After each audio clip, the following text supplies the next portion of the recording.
Oui, véritablement oui, je pense que oui, parce que l'hypersensible, je vais faire une comparaison. Vous savez, à l'époque où il y avait les mineurs, en fait, enfin, on en voit encore dans certains pays, mais en tout cas en France, je pense qu'il n'y en a plus. Dans les mines, on emmenait un oiseau dans une cage. Et l'oiseau, en fait, passait sa journée avec les mineurs dans sa cage. Et en fait, si l'oiseau était vivant, ça veut dire qu'il n'y avait aucun gaz dangereux ou aucun risque pour les êtres humains de s'asphyxier. Eh bien, pour moi, l'hypersensible, il joue dans la société, sans l'avoir choisi, hein, mais il joue vraiment le rôle de sentinelle, c'est-à-dire le rôle de ce petit oiseau, alors dans l'idéal qui n'est pas dans la cage, mais en tout cas de ce petit oiseau qui va être plus sensible que la norme et qui va faire que il est annonciateur de quelque chose, il précède en fait par sa sensibilité, par sa porosité, par son hyper-réactivité sensorielle et autres, il va précéder les grandes tendances qu'on va retrouver en fait chez le reste de la population. Donc quand un hypersensible dit ça va pas dans un groupe, quand un hypersensible exprime quelque chose dans une famille, dans un groupe d'amis, dans une entreprise, dans une communauté, dans une association ou dans un groupe quel qu'il soit, c'est important de l'écouter. Ce qui est compliqué, c'est que souvent, il n'est pas pris au sérieux parce que le reste des personnes ne sentent pas du tout ce que l'hypersensible sent.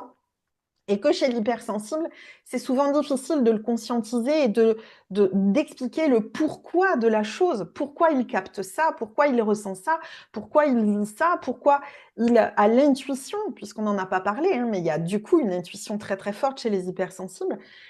Il a souvent des difficultés à donner l'explication, l'argumentation, mais par contre, il capte quelque chose. Voilà. Donc, au niveau sociétal, ça veut dire quoi? Ben, ça veut dire que les hypersensibles ont un petit temps d'avance sur, non pas la lecture de notre monde, mais sur ce que notre monde produit. Et du coup, ils ont une double responsabilité. Ils ont d'abord une responsabilité envers eux-mêmes, c'est d'apprendre à prendre soin d'eux-mêmes. J'ai un gimmick souvent dans mes textes, dans tout ce que je propose, c'est de dire à la fin de mes textes, prends soin de toi et de tes énergies. Mais c'est vraiment très important. Moi, j'ai mis des années à apprendre à prendre soin de moi et je reste toujours ma première cliente, hein. Je continue à cheminer là-dessus, je suis au-dessus de personne. Mais concrètement, un hypersensible, sa première responsabilité, c'est d'apprendre véritablement à prendre soin de lui-même, c'est-à-dire de mettre une sorte de hiérarchie entre le prendre soin de l'autre et le prendre soin de soi. On pourrait prendre en fait tout à fait l'image, ma clientèle, les gens qui me connaissent savent que je l'emploie très souvent, l'image en fait de l'hôtesse de l'air qui donne les consignes de sécurité dans l'avion. Quand on est responsable de quelqu'un ou qu'on se sent responsable de quelqu'un dans un avion et que les masques à oxygène tombent, la première personne à qui on doit mettre le masque, c'est d'abord soi-même pour pouvoir respirer et continuer à prendre soin des personnes dont on a la responsabilité. Donc, l'hypersensible a à vraiment apprendre d'abord et avant toute chose à prendre soin de lui ou d'elle. Et ça rayonne dans tout un tas d'aspects de notre vie, vraiment. Et ensuite, d'apprendre à, comment dire, l'hypersensible, c'est quelqu'un qui est plus vivant que la norme. C'est-à-dire que quand on est brinque-ballé de gauche, de droite, en haut, en bas, etc., on a une sorte d'intensité de vie qui est plus grande que la norme. Et quand on est vraiment connecté à cette puissance de vie, à cette intelligence du vivant qui nous traverse, même si c'est malgré nous hein, et qu'on n'en a pas conscience, quand on est connecté à ça, on a un potentiel énorme de pouvoir en fait déployer dans la vie une capacité à vivre pleinement. Comment expliquer ça? Vivre pleinement, c'est l'inverse d'être dans la survie. À notre époque, beaucoup d'entre nous au sens humanité, euh, sont dans la survie. Même s'il n'y a pas d'urgence matérielle, même s'il n'y a pas, comment je pourrais dire ça, de précarité. Nous avons tendance, les êtres humains, à être, à notre époque, beaucoup plongés dans la survie, c'est-à-dire des mécanismes de peur, d'anticipation du risque permanent, des mécanismes où on va être dans l'hyperréactivité, la colère, la susceptibilité, mais aussi où on va être dans la culpabilisation ou culpabilité selon qui on est dans ce jeu-là, etc., etc. Et ça, en fait, le fait d'être en permanence bombardé d'informations qui sont plutôt à tendance négative, c'est-à-dire tous les trucs qui vont pas. Et effectivement, il y a des trucs qui vont pas sur la planète et c'est OK.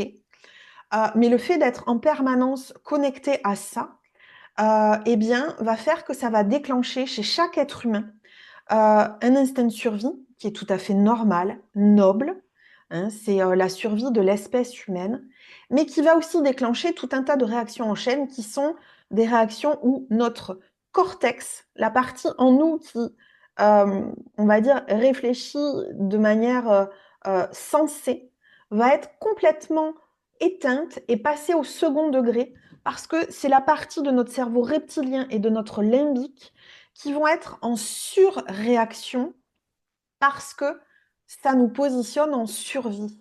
Et donc, je l'explique assez rapidement parce que je vois qu'il est déjà 21 h et que je voudrais laisser du temps pour les personnes qui ont des questions. Mais concrètement, quand on est hypersensible, nous avons, me semble-t-il, une responsabilité aussi envers la société.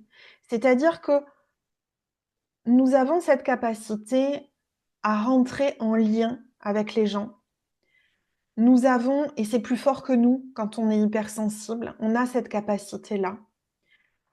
Nous avons aussi, euh, si, si tu veux, enfin si vous voulez, pour parler à tout le monde, pour moi l'hypersensible ou l'hypersensibilité, c'est le dernier bastion de l'humanité. C'est-à-dire que c'est ce qui fait que euh, nous avons un espoir, pardon de le dire comme ça, mais que l'humanité ait la capacité et l'intelligence de s'adapter à la vie plutôt que de chercher à ce que la vie s'adapte à l'humanité.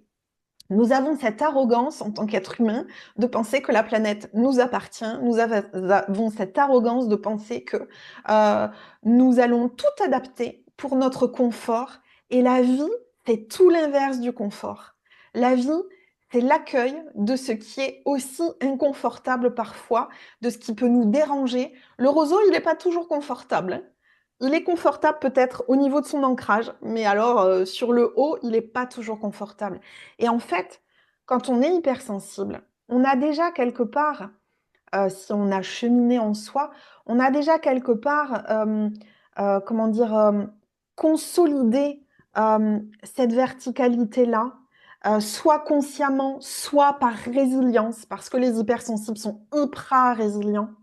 Et du coup, c'est un ensemble d'éléments qu'on peut aussi transmettre à notre entourage, mais on ne le transmet pas nécessairement en formant les gens et en faisant un métier ou une vocation. Ça va se faire juste par notre attitude. Ça va se faire par, quelque part, par capillarité, par porosité, celle-là, voilà, avec les personnes avec qui on va être. Euh, et ce que j'ai envie de dire, en fait, c'est que l'hypersensible, il a aussi cette capacité à s'émerveiller. Il a la capacité à voir ce qui est beau. Il a la capacité à s'émerveiller d'un lever de soleil ou d'un beau paysage ou d'un chant d'oiseaux. Et je trouve que l'humanité au sens large a tendance à sortir de tous ces aspects-là, à être vraiment dans quelque chose qui est beaucoup plus atone. Euh, C'est-à-dire, voilà, qui va être beaucoup plus fade. L'hypersensible, il est, comment dire, il est exacerbé, il est intense dans le vivant. Donc il a cette capacité-là, une fois qu'il s'est connecté à lui-même, de pouvoir vibrer haut, de pouvoir rayonner, de pouvoir exprimer aussi sa joie parce qu'il a un potentiel de joie qui est beaucoup plus grand que la norme, puisqu'il a cette nature exacerbée. Donc il peut, à mon sens, vraiment faire, par sa propre simple présence, hein, il peut vraiment être une caisse de résonance au sens positif du terme dans l'humanité. Une caisse de résonance positive. Voilà.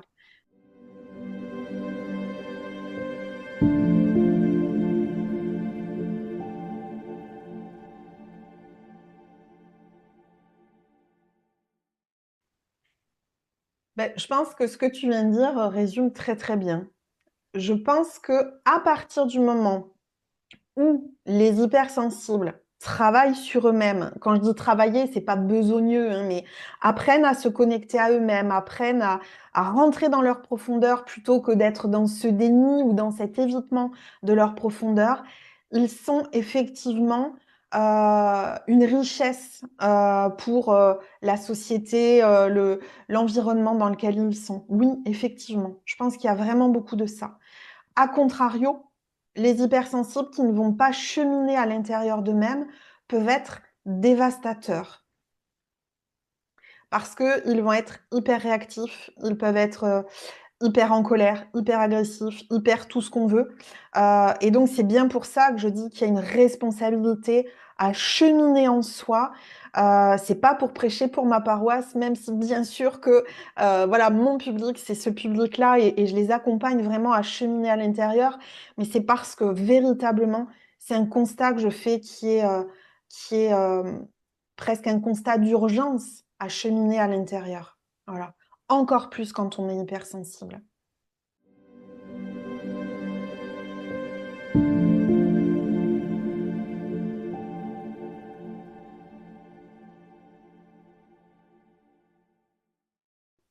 N'ayons pas peur de la vie.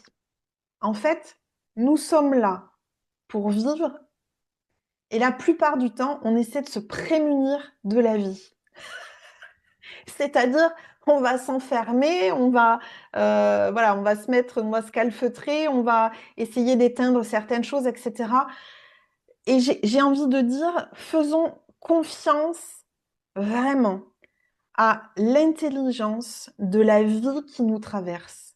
La vie, elle n'est pas là pour nous faire du mal, elle est vraiment là pour nous accompagner à cheminer et à rentrer dans la profondeur.